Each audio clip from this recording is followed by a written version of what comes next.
Now let's look at the poem, but remember these poems are really good for just memorising how to pronounce different words that perhaps are very easily mispronounced, because there are many in English, obviously. So look at this poem. Beware of herd, a dreadful word that looks like beard and sounds like bird, and dead, it's said, like bed, not bead. For goodness sake, don't call it deed. Watch out for meat and great and threat. They rhyme with sweet and straight and debt. A moth is not a moth in mother, nor both in bother, nor broth in brother.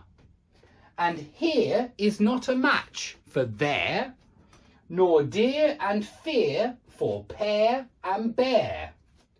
And then there's dose and rose and lose.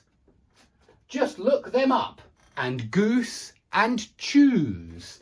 And we're on the subject of choose. Remember, it's choose. Oh, hey. Choose in present tense. Chose. Chose. It goes choose, choose, and then chose. Chose. Choose, which I think is over here. Hoot. Choose. Choose. Chose. Chose.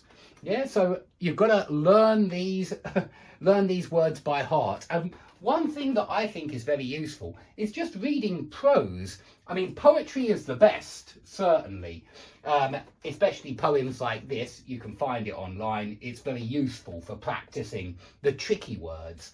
But actually, reading prose aloud to your teacher, maybe not for a long time each class. I don't suggest you do it for an hour. I suggest you do it for maybe 5 minutes each class. But it can be very useful.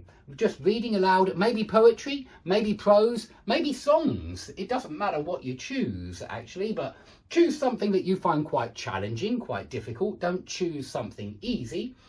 But I think that that's very useful, and I think it's how kids learn good pronunciation. I think they practice reading aloud. I think it's a really difficult thing to do, to read aloud, especially in English. But actually, I remember finding it difficult to read aloud in foreign languages as well at school.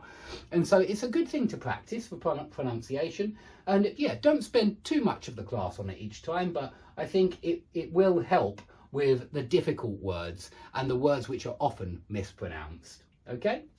Thanks for watching.